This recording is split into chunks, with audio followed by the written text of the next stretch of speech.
européen et vice-président du Front National. Au menu du brunch politique, la commémoration des attentats du 13 novembre 2015, la lutte contre Daesh, l'élection de Donald Trump et ses conséquences aux États-Unis, en France et dans le monde, et puis le Front National et la présidentielle de 2017.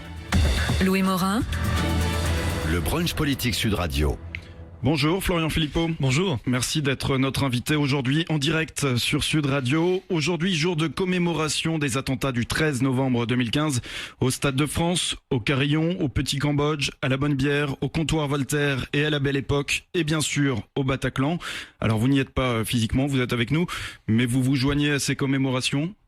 Oui, naturellement. Je crois que toute la France, tous les Français se joignent à ces commémorations, à ces pensées très fortes qu'on a pour l'ensemble des victimes décédées, blessées, et pour leurs familles, pour leurs proches, évidemment. On sait que le traumatisme est encore là. D'autant que cet attentat terrible a été suivi cette année de Magnanville, le couple de policiers assassinés, de Nice, bien sûr, et de ce prêtre en Normandie qui a été égorgé dans son église. Donc on voit que l'horreur a continué après le Bataclan. Hier soir, réouverture du Bataclan avec Sting, un concert de Sting. On a appris par ailleurs que le Bataclan avait refoulé des membres des Eagles of Death Metal en raison des déclarations polémiques de son chanteur. Le manager du groupe dément, mais c'est ce que déclare la direction de la salle. Est-ce que vous prenez parti dans cette polémique ? Je trouve qu'il était extraordinaire d'avoir créé une polémique le jour de l'hommage et de la réouverture du Bataclan et de l'hommage aux victimes. Je vois pas pourquoi on a refusé ce groupe. Enfin, il faut quand même se souvenir que ceux qui sont morts étaient les fans de ce groupe. Voilà. Et que ce groupe jouait pendant que ces gens étaient mitraillés et parfois dans des conditions tués dans des conditions épouvantables. Donc je trouve cette décision absolument incompréhensible. Alors évidemment, ça pose également la question de la réponse au risque terrorisme.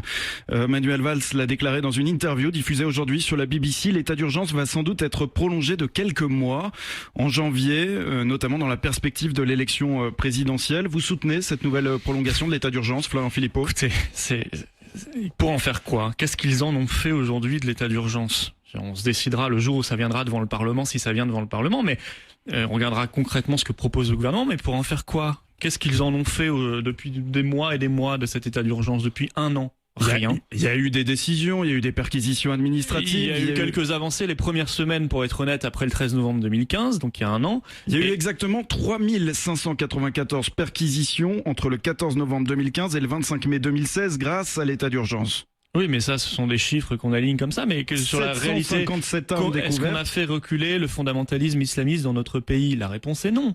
Je veux dire, est-ce qu'on a rétabli ? Moi, je pense que la priorité numéro 1, je veux dire, c'est de rétablir nos frontières nationales. Voilà. Je pense que si on devait hiérarchiser les priorités, c'est la priorité numéro 1. On l'a pas fait. C'est déjà le cas aujourd'hui, Florian Philippot. Je vous invite à aller le contrôle aux frontières. Je vous invite à aller vous balader entre la France et l'Allemagne, ou la France et la Belgique, ou les autres pays. Vous verrez que non, malheureusement, ça n'est pas le cas et que nous sommes toujours en pleine pensée Schengen, ouverture totale des frontières. Non, les frontières nationales de la France n'ont pas été rétablies. Elles l'ont été. Le gouvernement ment très mal sur cette question. De toute façon, le gouvernement, je pense que le gouvernement n'ose même pas dire qu'on a rétabli nos frontières nationales parce qu'il sait qu'il n'a pas quitté Schengen. Il sait que la France n'a pas quitté Schengen et de toute façon, ça en même pas temps, le contrôle aux frontières pour les individus. Oui, mais il faudrait pour cela d'abord avoir la volonté politique de le faire, le faire juridiquement, ce qui n'est pas le cas aujourd'hui, et puis rétablir des infrastructures de douane et donc des effectifs de douaniers. Je rappelle que Sarkozy avait supprimé 2000 postes de douaniers sous son mandat qui n'ont pas été reconstitués, loin de là. Si on rétablit les frontières, il faut le faire politiquement et il faut le faire, matériellement, en reconstituant des douanes. Ça n'a pas été fait. On parlait d'état d'urgence. Est-ce que le gouvernement se rend compte que chaque nuit, des policiers manifestent en France ? Ce qui est inédit depuis des décennies. Donc, qu'est-ce qu'il a apporté en termes de sécurité publique au pays, puisque même les forces de l'ordre, qui sont les premiers sur le terrain à constater les dégâts de cette politique, nous disent rien n'a été fait, la situation est catastrophique en termes d'effectifs, de moyens, d'ordre donné, etc. Il y a eu des engagements de Bernard Cazeneuve vis-à-vis des policiers qui manifestent, des engagements quant aux moyens qui seront déployés dans les mois à venir. Il y a toujours beaucoup d'engagements dans ces gouvernements, il y a peu de réalisations. C'est tout ce qu'on peut leur reprocher. Là aussi, j'appelle le ministre de l'Intérieur à aller voir certains commissariats. Il verra l'état de délabrement indigne de notre République de commissariat. Il verra que les policiers réclament je veux dire ce que nous demandons depuis des années, la présomption de légitime défense. Il est anormal que les premiers mis en garde à vue et mis en examen quand un voyou, un criminel et voire un fou furieux est mis hors d'état de nuire, ce soit le policier. Je veux dire, comme on l'a encore vu tout récemment. Il y a une réflexion qui va être menée, justement, pour la légitime défense des forces de l'ordre. On va sûrement créer un comité Théodule, c'est ça, pour réfléchir à tout cela, comme on avait créé un comité Théodule pour réfléchir à la déchéance de nationalité après le Bataclan, et ça n'a rien donné. Alors qu'aux Pays-Bas, je veux dire, moins de débats, mais plus d'actions. Ils ont voté il y a quelques mois, aux Pays-Bas, la déchéance de nationalité pour les djihadistes binationaux. Pas simplement pour les terroristes condamnés, pour les djihadistes binationaux. C'est-à-dire qu'en amont, ils peuvent les interpeller, leur enlever leur nationalité française, ils deviennent donc des ressortissants étrangers, et on peut donc les expulser et leur interdire le territoire national. Ça me paraît là aussi une mesure de bon sens.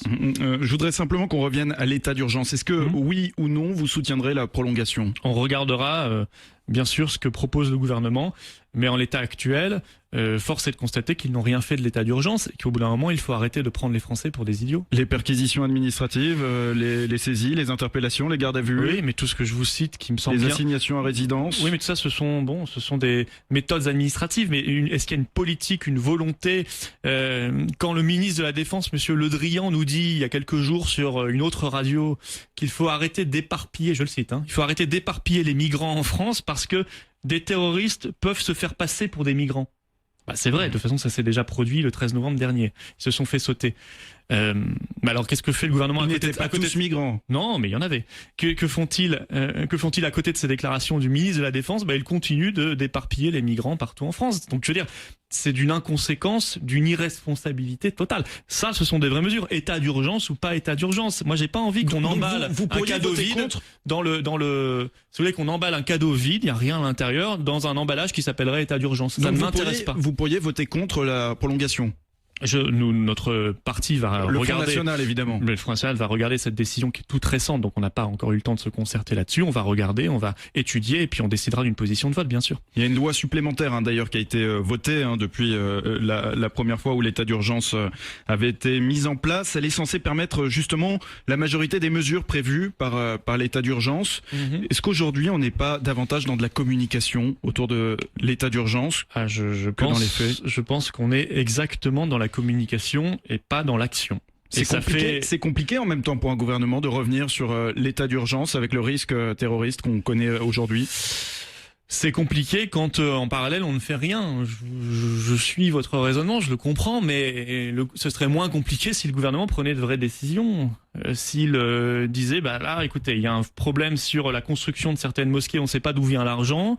Il vient probablement, si on creuse un peu, de pétromonarchies qui ont des liens avec l'islamisme le plus radical, des pétromonarchies salafistes. Donc on gèle cette construction, vous voyez, où on ferme évidemment les mosquées qui sont déjà identifiées comme radicales. On expulse les imams étrangers qui prêchent la haine. Bon, tout cela n'est pas fait ou est fait extrêmement partiellement. Donc on voit bien que ce gouvernement, mais comme les précédents, ça fait plusieurs années, ça fait plus de 10 ans que la France est embourbée dans la communication. Pourquoi? Si on vient au cœur du problème, parce que la France n'a plus ses instruments de souveraineté. La France n'a plus la capacité d'agir parce que c'est un pays qui a perdu tous ses outils pour agir. C'est un pays qui n'a plus la capacité de contrôler ses frontières, qui n'a plus la capacité de contrôler son propre droit de l'immigration, puisqu'il y aura toujours un juge européen ou de la CEDH qui vous dira que, non, vous n'avez pas le droit d'expulser tel ou tel individu pour telle ou telle raison. Et c'est un pays embourbé dans la politique d'austérité qui finit par avoir des conséquences en matière de sécurité aussi. Donc, je veux dire, tout est lié. On apprend ce matin que le renseignement allemand signale que Daesh continue à former ses combattants à passer pour des réfugiés pour gagner l'Europe. L'espace Schengen, l'UE prolonge de 3 mois le contrôle à certaines frontières. On l'apprent aussi, on l'a appris cette semaine. Satisfait ? Ça a été manifestement déjà inefficace dans le passé. Non, moi je ne crois pas du tout aux frontières européennes. Il y a je ne sais combien, je crois 14 000 kilomètres de frontières extérieures. C'est ingérable, surtout qu'on demande à des États comme la Grèce qui sont à genoux de gérer ces frontières. Autant avoir, je veux dire, des frontières nationales. Avec des aides qu'on leur apporte. Oui, en plus ça nous coûte, vous voyez. Ça nous coûte et c'est inefficace. Autant avoir des frontières nationales. Qu'est-ce qu'il y a d'extraordinaire à penser que des pays aussi quand même imposants, aussi anciens que la France, puissent avoir leurs frontières nationales comme 95% des pays dans le monde. Ça n'a rien d'extraordinaire. La coopération, ça peut avoir du bon aussi. L'idéologie, oui, à l'action, quoi. La coopération, ça peut avoir du bon entre États européens. Ah mais oui, mais ça a toujours existé et ça doit exister, bien sûr. Coopération en Europe et même au-delà. Il faut qu'on coopère avec la Russie, les États-Unis, le Canada, enfin tous les pays engagés dans la lutte contre le terrorisme, l'Australie et les pays du Moyen-Orient, la Syrie. Ça serait pas mal, tiens, de coopérer avec le gouvernement syrien qui avait proposé il y a quelques mois à la France des listes de djihadistes français, et par idéologie, la France avait manifestement refusé cette liste. C'est quand même parfaitement irresponsable. Donc aussi. il faut coopérer avec Bachar el-Assad en manière de lutte antiterroriste. Oui, on n'a pas que des amis et des anges partout dans le monde à la tête des gouvernements, mais c'est comme ça, c'est la réalité du monde, c'est la réelle politique. Il faut faire avec, et en tout cas, il faut juste penser à une chose, la sécurité des Français. Un chiffre, Florian Philippot, 540 interdictions de séjour ont été ordonnées au 18 juillet 2016 grâce à l'état d'urgence. Tant mieux. Vous voyez quand même. Mieux. Et combien de... Rien n'est pas fait par le gouvernement. Et à côté de cela, on va atteindre 100 000 demandes d'asile cette année en France, record absolu. 100 000. Donc ça augmente partout. On est en train de répartir, je crois, dans 450 communes de France des migrants. L'immigration légale continue comme jamais. Même chiffre que sous Sarkozy, même un peu plus encore maintenant. Plus de 200 000 entrées légales par an, les clandestins. Enfin, je veux dire, tout cela, on parlait de communication tout à l'heure, c'est 580, ça ressemble furieusement à de la communication. Daesh recule en Irak et en Syrie, c'est le cas à Alep et à Mossoul. Faut-il craindre une hausse de la menace sur le territoire national en conséquence, Florian Philippot? Bien, c'est vrai que c'est une analyse qui est faite par les plus grands experts qui expliquent qu'au moment où une organisation est acculée, elle peut se radicaliser et devenir encore plus dangereuse, notamment en dehors de son territoire naturel, de ses frontières. Donc oui, bien sûr que la menace, elle est là, qu'elle est à un niveau probablement plus élevé que jamais, c'est pas à moi de le dire, mais c'est ce que nous disent en tout cas les spécialistes du renseignement. Donc il faut s'y préparer. En tout cas, il faut continuer beaucoup plus massivement d'ailleurs, de détruire, d'éradiquer l'État islamique, Daesh, là-bas. Ça, c'est une évidence. En coopération avec la Russie? Oui, et bien sûr, et c'est ce que nous disons depuis le départ. Évidemment, la Russie lutte là-bas aussi contre Daesh. Et je pense qu'on peut espérer que l'élection de Monsieur Trump à la tête des États-Unis pourra changer la donne aussi dans notre vision de la Russie, puisque Donald Trump a toujours expliqué qu'il traiterait la Russie comme un partenaire. Non, mais c'est important, ça explique aussi très beaucoup. Important. Ça explique beaucoup de choses. C'est très important et que la France se ressaisisse, en tout cas ses gouvernements, parce que je crois que les Français, eux, ont compris depuis bien longtemps ce qui s'y passait, et qu'on coopère avec tout le monde là-bas, qu'on retrouve notre indépendance et qu'on lutte enfin contre l'État islamique. Ça doit être là aussi la première des priorités. On va y revenir sur la coopération avec la Russie parce que c'est un sujet important. Faut-il en revanche envoyer des troupes au sol pour justement aider à libérer Mossoul? Non, nous n'y sommes pas favorables. Ce serait probablement le bourbier, le piège pour nos troupes. Nous avons d'autres choses à faire, de manière aérienne bien sûr. Nous avons du travail de renseignement à faire. Alors sauf évidemment, mais ça par définition on n'en parle pas, mais ce sont les troupes spéciales qui ont un rôle particulier. Mais je veux dire les troupes conventionnelles, non, ça n'est pas notre rôle et ce serait prendre un risque inconsidéré. Les troupes spéciales, ça veut dire des assassinats ciblés? Oui, mais ça a toujours existé, ça existe. Et ça a même été reconnu dans un livre de manière, alors là, pour le coup, c'est incroyable. C'est dans n'importe quelle grande démocratie. Les révélations faites par François Hollande dans ce livre, qui porte très bien son nom, un président ne devrait pas dire cela, sont totalement irresponsables. Et ne font très peu de bruit en France, alors que c'est d'une gravité exceptionnelle. Mais il y a d'autres choses à faire sur Daesh, et notamment lutter contre le financement. Et je crois que c'est peut-être une des plus grandes priorités. Comment est-ce qu'on lutte contre le financement? Il faut revoir nos relations avec des pays comme l'Arabie Saoudite et le Qatar. Vous pensez qu'ils financent toujours Daesh? Ou ils laissent faire. Oui, selon ceux qui connaissent bien les dossiers, soit les gouvernements l'ont fait, peut-être ne le font plus aujourd'hui, ou laissent faire des fondations privées. Bon. Parce que les accusations portent essentiellement sur des financements passés, plus des financements d'aujourd'hui. Oui, on parle aujourd'hui, si vous voulez, non plus des gouvernements directement, ça se verrait un peu trop, mais on laisse faire. Et par ailleurs, on entretient une idéologie radicale, salafiste, qui est quand même à la base de ce processus de radicalisation et parfois de terrorisme. Voilà, alors tant qu'on continuera à considérer, à avoir des liens extrêmement troubles avec ces pays, Arabie Saoudite et Qatar, parfois des liens de corruption, puisque là aussi un livre important est sorti de messieurs Chesneau et Malbruno, qui explique comment une partie de la classe politique française, UMP et PS, aurait été achetée par le Qatar.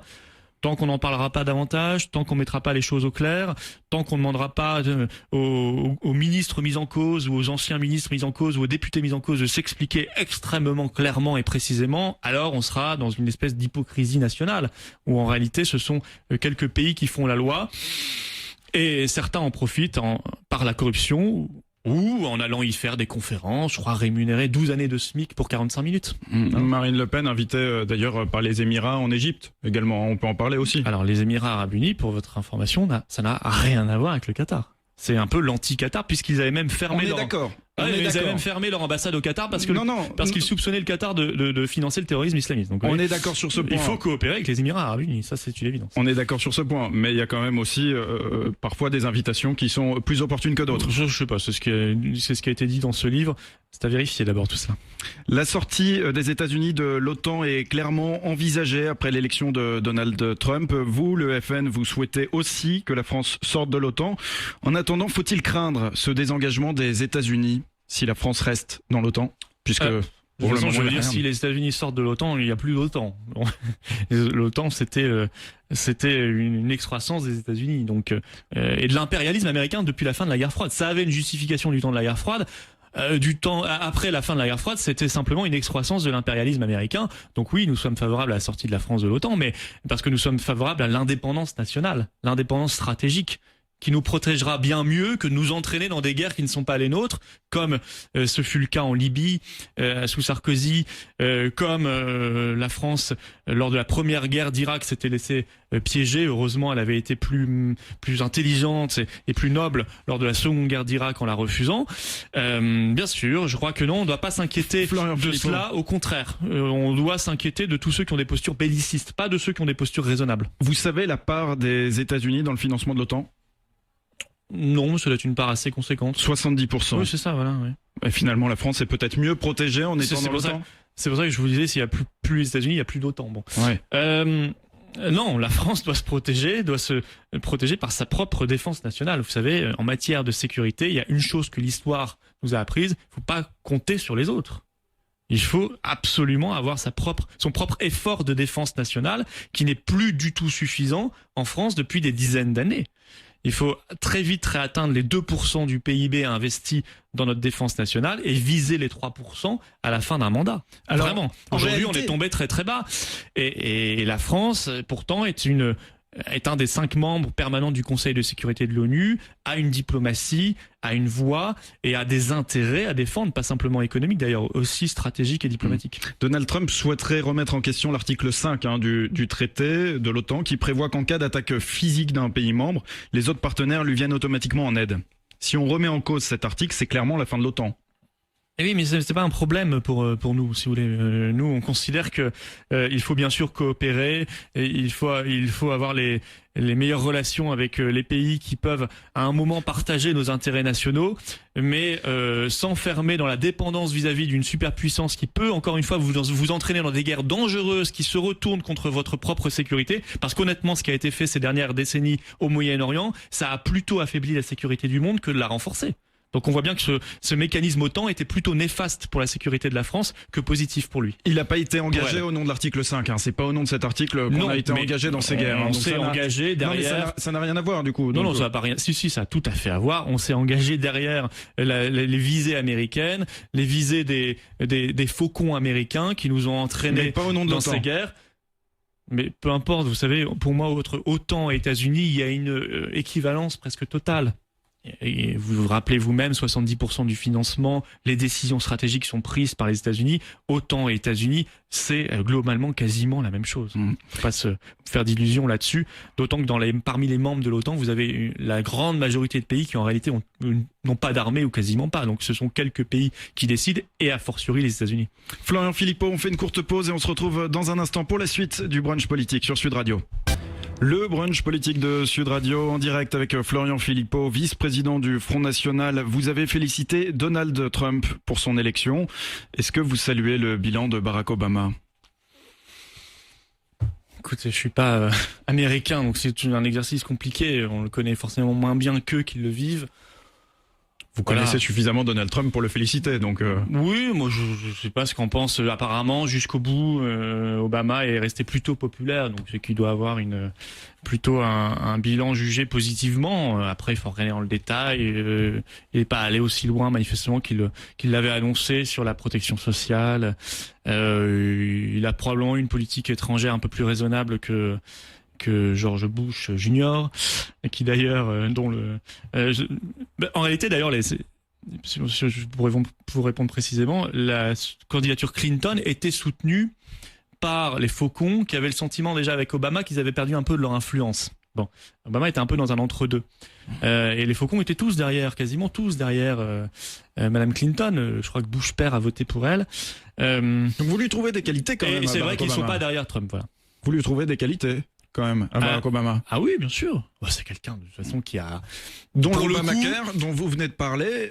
Oui, après vous me demandez de rentrer dans la politique intérieure des États-Unis, c'est toujours compliqué parce qu'on n'est pas américain, qu'on n'a pas tous les éléments pour juger et puis on juge pas selon les mêmes standards. Non, mais l'Obamacare c'est intéressant parce que c'est une politique de santé sur laquelle Donald Trump voulait revenir, promesse sur laquelle il est aussitôt revenu une fois élu. Il veut dorénavant uniquement l'amender. Il y a un recul dans les promesses de Donald Trump. Je ne sais pas comment il gérera sa présidence, on verra bien. C'est à lui de gérer. Maintenant, vous savez, ceux qui, 48 heures après le vote, nous expliquent déjà ce que va faire Trump, là où il a reculé, etc., etc. Alors qu'il, pour l'instant, il n'est que président élu. Vous savez qu'aux États-Unis, on est président investi le 20 janvier. Exactement. Donc il ne le sera que le 20 janvier 2017. Cela me font un peu rire, ceux qui font déjà des analyses sur la politique de Donald Trump, alors qu'il n'a même pas formellement le pouvoir et que les élections ont eu lieu il y a quelques jours. Ça me fait penser un peu à ce qui s'est passé après le Brexit. Vous savez, toute la caste était un peu sonnée. Pas nous on était très heureux. Et on nous expliquait déjà, je crois 24 heures après le vote, que le Brexit n'aurait jamais lieu, et que par une pétition, les Britanniques allaient montrer leur regret d'avoir voté pour le Brexit, que les manifestations allaient faire reculer le Brexit, que les partisans du Brexit avaient tous fui dans la nature. C'est la légende qu'on avait lancée à l'époque. Je rappelle que le principal soutien qui était Boris Johnson est aujourd'hui ministre des Affaires étrangères britannique, donc il y a mieux comme fuite dans la nature. Voilà, ce sont ces espèces de spécialistes qui sont tellement sonnés parce que leur idéologie en a pris un coup qu'ils n'arrivent pas à accepter le verdict des urnes et ils se sentent obligés systématiquement de juger tout de suite, de remettre en cause. Bon, tout ça est ridicule. Qu'est-ce que vous voulez dire que c'est un comportement... On le jugera sur les mois et les années qui viennent, c'est tout. Vous pensez que c'est un comportement antidémocratique? Beaucoup de manifestants. Oui. Mais bien sûr. Beaucoup de manifestations suite à l'élection de Donald Trump, des manifestations d'opposants. Est-ce qu'il est encore à même de faire le rassemblement? Attendez, d'abord ces manifestations, à part New York et une autre ville où il y a un peu de monde, ou 15 000 personnes, les autres, il y a souvent entre 50 et 150 personnes. Donc c'est pas ce qu'on appelle des manifestations. Après, il a été élu. Il y en a aussi dans d'autres villes du monde, à Berlin par exemple hier. D'accord, vous aurez toujours 2-3 bobos pour aller exprimer leur chagrin. Très bien, il a été élu, ça s'appelle la démocratie. Ceux qui remettent en cause la démocratie doivent faire leur introspection et se disent peut-être que je ne suis pas démocrate. Peut-être que j'ai une telle haine du peuple lorsqu'il vote que je ne suis pas démocrate. C'est ce que ces gens-là devraient se dire. Parce que moi, je veux dire, j'ai pas été heureux des élections de Sarkozy en 2007, puis Hollande en 2012, mais il me serait jamais venu à l'esprit le lendemain d'aller manifester contre leur élection. Donc Florian Philippot, j'en ai pris acte, que les démocrates. C'est le choix de mes compatriotes, c'est tout. Non, mais franchement, c'est quand même un comportement d'abord ridicule et ensuite profondément antidémocratique, comme l'a été la campagne. C'est pour ça que c'est une victoire quand même, comme le Brexit, qui s'inscrit dans cette espèce de réveil des peuples, de printemps des peuples, du peuple contre une caste, une oligarchie. Rendez-vous compte que Trump avait 194 médias contre lui aux États-Unis et 6 pour lui. C'est incroyable. Je crois que c'est une défaite terrible pour l'oligarchie, terrible. Et je pense qu'elle est complètement KO et sonnée. Là. Florian Philippot avec nous sur Sud Radio. C'est quand même assez surprenant que vous souteniez Donald Trump. Il a un programme économique beaucoup plus libéral que vous. Qu'est-ce qui vous pousse à le soutenir d'un point de vue économique? Remettons les pendules à l'heure. Moi et au Front National, nous avons toujours estimé que Hillary Clinton était plus dangereuse pour les intérêts de la France, et nous avons fondé toute notre analyse uniquement sur l'intérêt pour la France et les Français. On ne s'est jamais positionné dans le débat intérieur, ça n'est pas notre affaire, nous ne sommes pas américains encore une fois. Du point de vue français, Donald Trump, c'est normalement, s'il tient sa promesse, l'abandon du traité transatlantique. Donc vous voyez qu'il n'est pas si libéral que cela, puisqu'il est protectionniste. Et l'abandon du traité transatlantique, c'est une excellente nouvelle pour la France.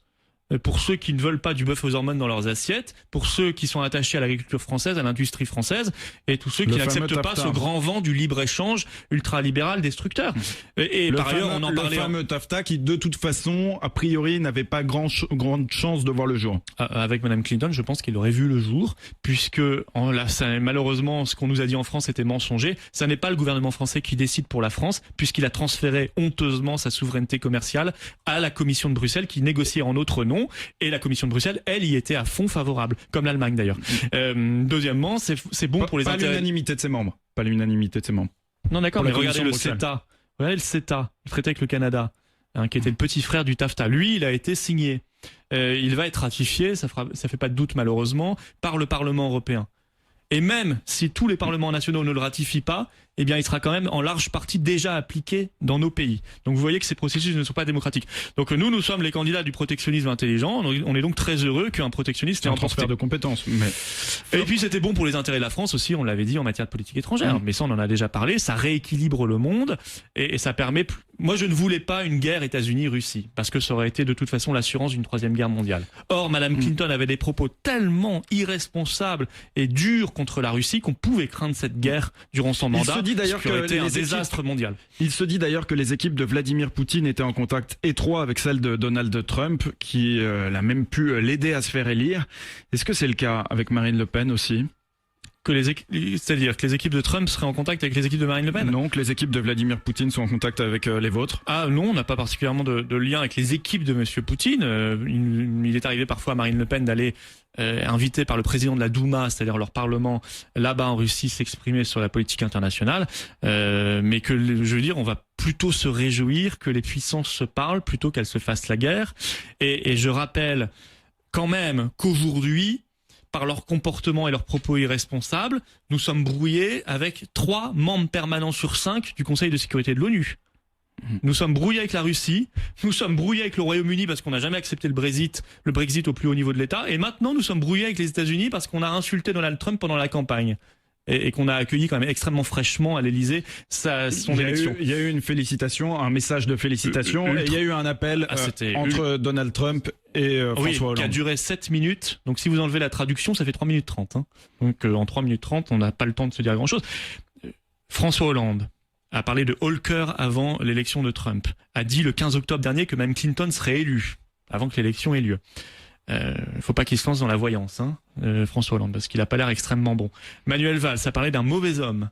Notre ambassadeur là-bas, qui n'a toujours pas été révoqué, a insulté plusieurs fois par Twitter avant de supprimer ses tweets Donald Trump. Vous demandez la révocation de l'ambassadeur ? Évidemment. Cet ambassadeur, il nuit aux intérêts de la France, il donne une image épouvantable de notre pays là-bas, il devrait être révoqué, mais j'ai bien compris, puisque j'ai interpellé directement Madame Royal sur le sujet l'autre soir, qu'il n'en était pas question.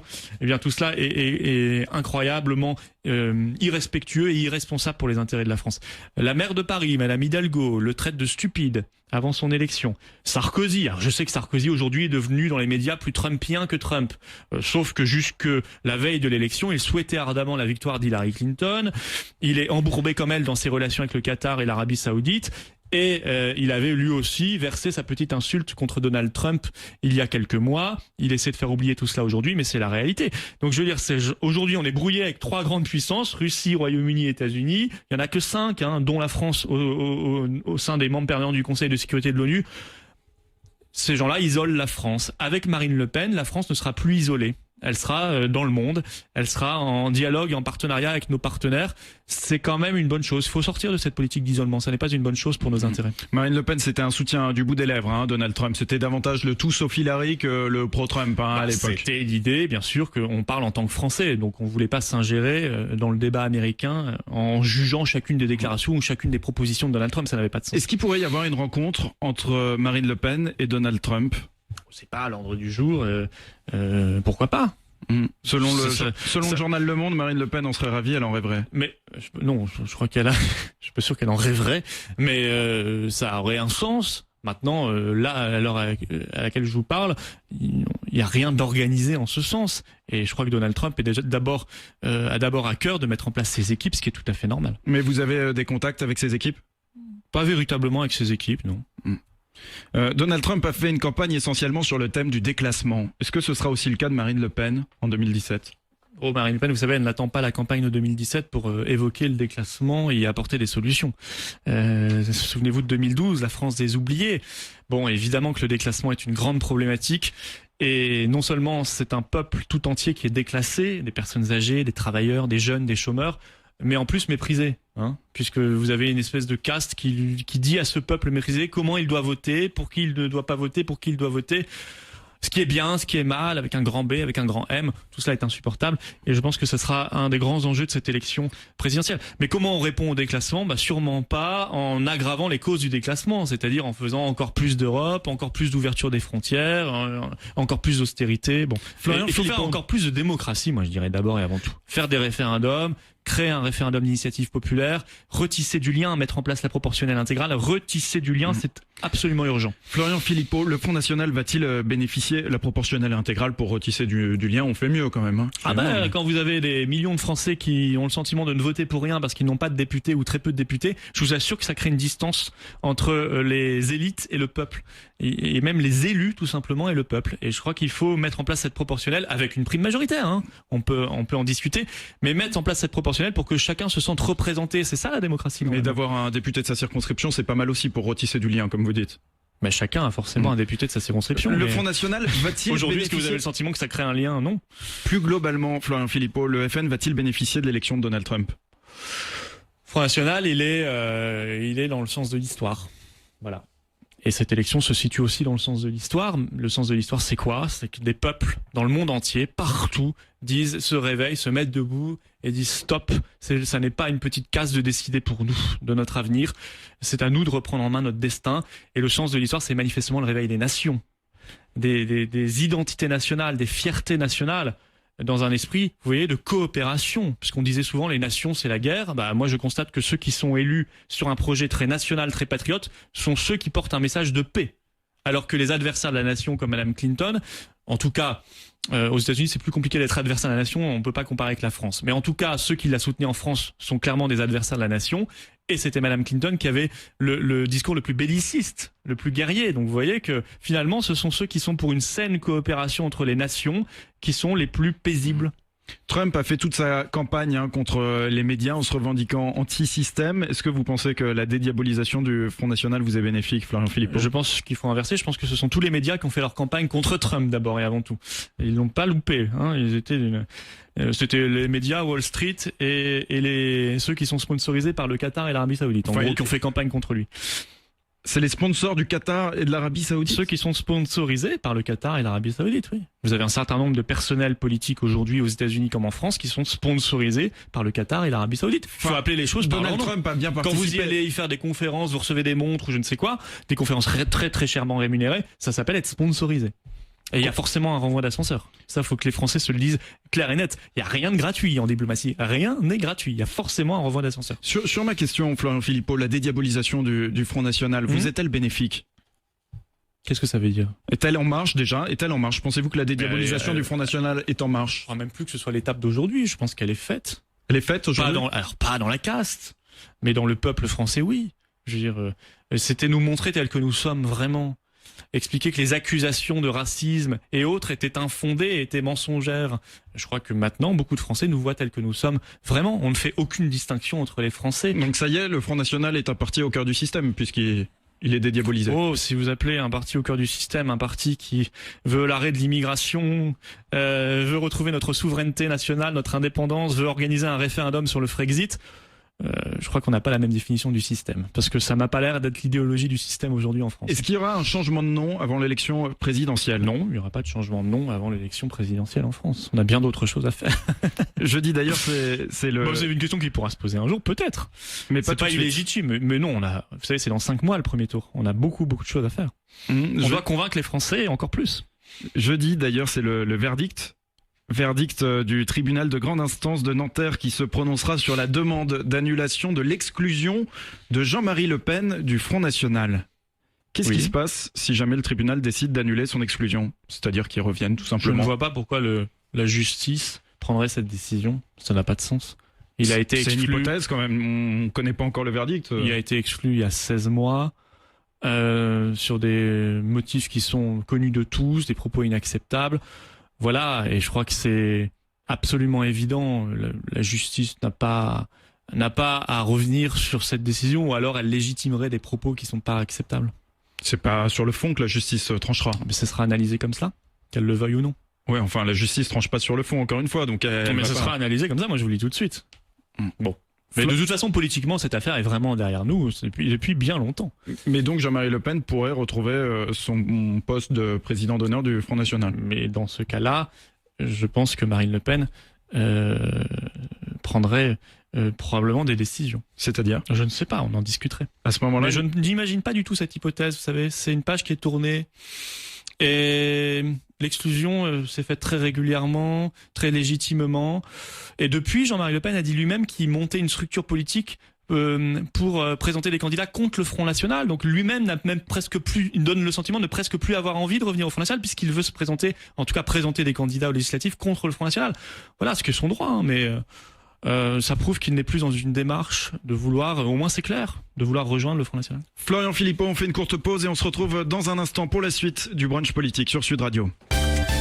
Le brunch politique en direct avec Florian Philippot, vice-président du Front National et député européen. Vous avez mis en ligne un nouveau tract sur l'application du FN, un tract sans logo et sans nom, uniquement avec cette inscription au nom du peuple.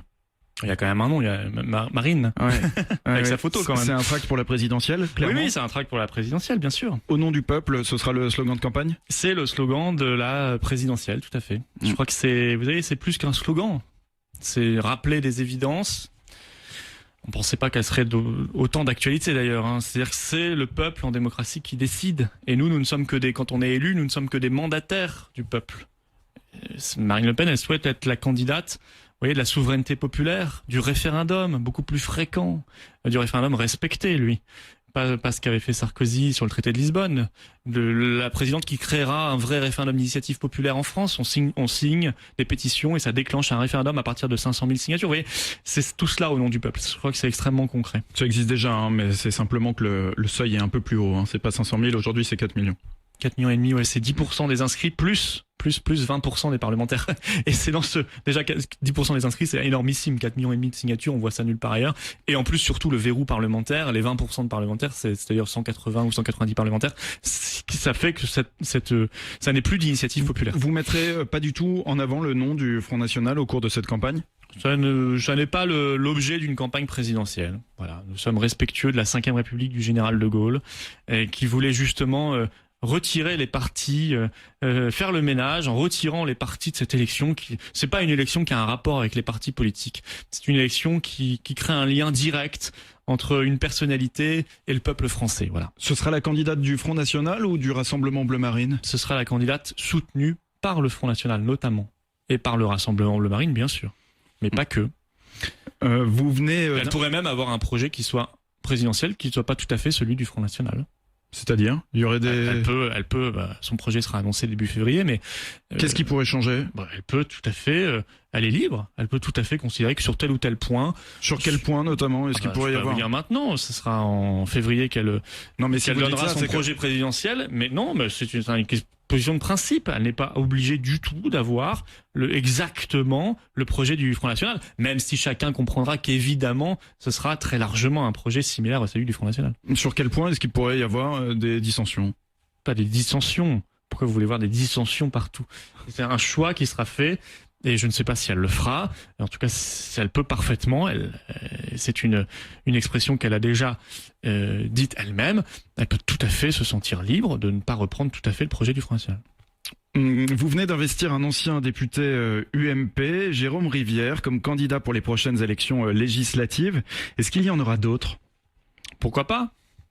Qui viennent d'ailleurs de l'UMP ou de mouvements ou de la droite ou de la gauche. Hein. Vous êtes en discussion avec certaines personnalités politiques ? Chaque jour en discussion avec des gens qui viennent de partout. Vous savez, le rassemblement des patriotes, il se fait au-dessus de la gauche et de la droite. Voilà, ce sont des notions un peu dépassées d'ailleurs. Et il y a des gens qui ont été trompés à un moment, qui se disent finalement le choix de la France, c'est Marine Le Pen. Il y a des transfuges en cours ? Mais il y en a en permanence. En permanence, vous avez, ils sont pas tous aussi connus qu'un ancien député, mais vous avez des élus locaux, vous avez des cadres, vous avez des militants localement qui viennent de droite et de gauche et qui nous rejoignent. Il y en a d'autres qui sont prévus ? Je ne sais pas, l'avenir nous le dira. Vous êtes en négociation De toute avec façon, certains. si ça se fait, ça ne se fera pas sur des petites négociations comme cela, sans cohérence politique. Il faudra qu'il y ait une sincérité dans la démarche. Ça, Il y a c'est une l'inverse évidence. aussi qui se produit, Florian Philippot. Aymeric Choprade, par exemple, député européen et ancien conseiller de Marine Le Pen. Il a annoncé il y a 10 jours qu'il souhaitait rejoindre la campagne de Nicolas Sarkozy et intégrer le Parti populaire européen, le PPE. Oui, d'ailleurs, je suis pas sûr qu'ils en veuillent. Donc ce sera à eux de voir. Bon, mais Aymeric Choprade devrait se dire qu'il a été élu sur les voies du Front National. C'est quoi, c'est un traître pour vous? Non, je n'emploie pas ce genre de mots. Il a rompu les amarres, c'est son droit, et aujourd'hui il veut aller, je crois, chez Nicolas Sarkozy. Bon, il avait fait d'autres choix dans les mois précédents, personnes qui n'ont pas forcément voulu de lui. On verra si ça se fait, ça n'a aucune importance. Florian Philippot, vous êtes vice-président du Front National, chargé en outre de la communication du parti. Quelle est la stratégie médiatique du Front National aujourd'hui? Je sais pas si on a une stratégie médiatique, on est simplement là pour nous rappeler, nous, que médium, ça veut dire moyen, et donc les médias, au pluriel, sont des moyens. Si je vous pose la des question, décideurs, et nous utilisons les médias quand ils nous invitent pour aller porter notre projet politique, tout simplement. si je vous pose la question, c'est parce que Marine Le Pen se fait plutôt discrète actuellement dans les médias. Elle fait des médias de temps en temps. Est-ce qu'elle en fera davantage pendant la campagne présidentielle? Oui, forcément. Mais vous savez, Marine Le Pen, elle a fait l'analyse aussi que on parle directement aux Français aujourd'hui via les réseaux sociaux et via Internet, et que peut-être que cette absence de filtre médiatique, qui est parfois un filtre militant, permet de dire plus de choses. Voilà, et d'exprimer des choses. Je crois que c'est la modernité aujourd'hui de s'exprimer, et elle peut le faire puisqu'elle a des réseaux sociaux qui sont très très très suivis par les Français. Donc elle le fera, mais elle fera aussi naturellement des médias. Ce qu'elle souhaite, et je crois que c'est une exigence qu'on doit avoir aujourd'hui, côté politique comme côté média. Ça devrait être une exigence partagée. Il faut s'extraire de la petite phrase, du buzz, du commentaire. Je crois que ça fatigue tout le monde, ça crée de l'abstention, ça crée de la fatigue parmi tous les Français. Florian Philippot avec nous sur Sud Radio. France Télévisions va interpeller le CSA sur ce qu'il pense être la stratégie médiatique du Front National. Michel Field vous accuse d'un détournement des règles sur l'équité des temps de parole. Concrètement, vous refuseriez les invitations de France Télé pour accumuler du temps de parole pour le mois de janvier avant le passage à la période de campagne officielle. Alors c'est totalement faux. Et j'invite tous nos auditeurs à aller sur le tweet du Front National qui a répertorié toutes les invitations par France Télévisions depuis la rentrée. Donc je vais le faire rapidement. Le matin, au cas de vérité, on a été invité 6 fois sur 50 émissions, 0 refus. Aux journaux de 20h, une invitation sur 50 journaux, 0 refus. 0 invitation au 13-15, donc pas de refus possible. On n'est pas couché de Monsieur Ruquier, 0 invitation depuis la rentrée. Et la seule fois, c'était moi d'ailleurs, on l'a fait en 4 ans, Monsieur Ruquier s'est senti obligé de protester à l'antenne en disant qu'on l'avait obligé à inviter le Front National. Marine Le Pen a organisé 3 conventions thématiques depuis la rentrée, un lancement de collectif, 0 reportage aux 20h de France 2, donc ils ont parfaitement la possibilité pourtant de le faire. L'émission politique, c'est une fausse polémique. Moi, j'y étais d'ailleurs jeudi dernier en débat. C'est une fausse polémique créée par cette émission, puisque Marine Le Pen a fait savoir depuis le départ qu'elle ne pourrait accepter l'invitation, qui n'est pas une convocation quand même. C'est une invitation, je rappelle les choses, qu'après le résultat de la primaire de droite et du centre, parce qu'elle veut connaître ses adversaires. Ça me paraît quand même très légitime. Et elle n'avait pas interdit sa nièce d'y aller ? Non, elle a fait savoir qu'elle souhaitait qu'il y ait une invitation principale, et ce sera elle forcément puisqu'elle est candidate, après la désignation du candidat. Il y avait eu la question justement de la participation de Marion Maréchal Le Pen à cette émission, et finalement elle n'y est pas allée. Pour cette raison précisément, parce que la candidate choisit sa stratégie, et quand elle souhaite s'exprimer, France 3, puisqu'il parle de France Télévisions, une invitation à Dimanche Politique, vous savez, l'émission du dimanche sur France 3, sur une douzaine d'émissions depuis la rentrée, ça sera la semaine prochaine pour Marine Le Pen, 0 refus. Soir 3, une invitation sur 50 émissions depuis la rentrée, 0 refus. Donc où est-ce que le Front National refuse les invitations qui sont pas très importantes d'ailleurs quantitativement, vous remarquez, de France Télévisions. Voilà, les chaînes ont une difficulté, je le conçois bien, à gérer le temps de parole à cause des primaires. Pourquoi parce qu'ils surreprésentent en ce moment l'UMP. L'UMP est surreprésenté médiatiquement, ça, alors, Michel mais Field, c'est à eux de régler. Je ne sais pas. Je pense que c'est désagréable. Voilà. C'est faux et désagréable. Pourquoi est-ce qu'il mentirait ? Il faut lui demander. Il n'y a pas de raison objective de... Encore une fois, il faut lui demander. Mais que les chaînes aient des difficultés à gérer le temps de parole à cause des primaires parce qu'elles surreprésentent l'UMP, ce n'est pas de la responsabilité du Front National. Florian Philippot, il se dit que Marine Le Pen devrait officialiser sa candidature les 4 et 5 février prochains à Lyon, vous confirmez ? Oui, les assises présidentielles de lancement auront lieu effectivement à cette date. Pourquoi si tard ? En ce lieu. Pourquoi si tard ? Parce que, d'abord, une campagne, ça ne doit pas durer 1 an. Une campagne, c'est 3-4 mois, à condition que ce soit intense et qu'on ait des choses à dire. Et Dieu sait que nous avons des choses à dire. Et ensuite, parce que, de toute façon, les autres candidats ne seront connus manifestement que fin janvier, puisque la droite est embourbée dans ses primaires et la gauche est embourbée dans ses primaires. Si elles ont lieu d'ailleurs. Les primaires de gauche, je ne sais même pas si elles auront lieu. J-7 justement avant le premier tour des primaires de droite. Pensez-vous que des sympathisants FN iront voter à ces primaires ? Je ne le pense pas. C'est le pari de Nicolas Sarkozy. Hein. Oui, mais moi je leur dis, ça n'est pas notre affaire. Ces primaires offrent un spectacle assez lamentable. J'ai pas entendu une idée concrète pour la France sortir de ces primaires. J'ai vu beaucoup de guerres des chefs, beaucoup de petites phrases désagréables, parfois des insultes. Je n'ai pas vu d'idée. Et ces primaires ne sont pas du tout l'affaire du Front National et de Marine Le Pen. C'est un exercice démocratique, ces primaires. Je crois que c'est surtout le résultat d'une faiblesse. Ils n'ont pas de leader naturel, donc ils organisent à la va-vite ces primaires entre 7 personnalités qui se détestent. Mais compte-t-elle, regardez les 3 actuels des sondages, les 3 premiers, Monsieur Juppé, Monsieur Sarkozy et Monsieur Fillon, étaient ensemble dans les mêmes gouvernements. Et ils ont mis la France en faillite. Je veux dire, c'est de la même manière, comme si on demandait aux 3 anciens numéros 1, 2, 3 d'une grande entreprise qui a fait faillite de reprendre cette entreprise. Ça n'aurait pas de sens. C'est ce qu'ils proposent aujourd'hui aux Français de faire. La France n'a pas fait faillite. Florian Philippot, quel est votre meilleur... La France a plus de 2000 milliards d'euros de dette. Elle est dans d'autres faillites, pas simplement financières. Quel est votre meilleur opposant pour 2017 ? Nicolas Sarkozy ou Alain Juppé ? Celui que les Français choisiront de mettre face à Marine Le Pen au second tour, si nous sommes au second tour. Je pense qu'on y sera. De toute façon, je pense que nous gagnerons cette présidentielle parce que, encore une fois, il y a un sens de l'histoire et il y a une volonté de ne pas reconduire toujours les mêmes. On sait très bien ce qu'ils vont faire. Ce sont les présidents, les premiers ministres, les ministres d'hier et d'avant-hier. On sait très bien qu'il n'y a rien à attendre de ces gens-là. Nicolas Sarkozy s'est prononcé sur l'hypothèse d'un second tour Bayrou-Le Pen. Si Bayrou était face à Le Pen, je voterais pour lui. Oui, alors donc Sarkozy voterait pour Hollande face à Marine Le Pen et voterait pour Bayrou alors qu'il ne cesse de critiquer violemment M. Bayrou, il voterait pour lui. Ça montre la solidité idéologique de ce personnage, du personnage Sarkozy, voilà. Florian Philippot, où en êtes-vous avec Nicolas Dupont-Aignan ? On ne s'est pas croisé malheureusement à Colombey l'autre jour, le 9 novembre. J'y étais en hommage au général de Gaulle, il y est aussi. Vous espérez toujours un rapprochement ? On ne s'est pas croisé, j'espérais qu'on se croise, qu'on discute un peu. Oui, il sera candidat et c'est tout à fait son droit au premier tour de la présidentielle. Je pense honnêtement qu'il ne sera pas au second tour. Et je lui ai d'ores et déjà dit de réfléchir pour que nous puissions faire l'union avant le second tour. Parce que nos adversaires, les adversaires du patriotisme, savent s'unir. L'UMPS sait s'unir. Nous aussi, nous devons être capables de nous unir. Puis j'aimerais qu'on puisse réfléchir, et ça s'organise quand même avant, il ne faut pas faire trop tard, on puisse réfléchir aux législatives. Je pense qu'on pourrait très utilement pour la France faire des choses ensemble. Mais vous voyez bien que dans ses déclarations publiques, il prend ses distances avec vous. Il souhaite préserver l'intérêt de sa candidature au premier tour. Voilà, c'est tactique, je comprends ce qu'il veut faire. Mais après, s'il regarde sur le fond, nous sommes extrêmement proches et il le sait très bien. Il y a un autre candidat à la présidentielle dont on parle peu, c'est Henri Guénaud.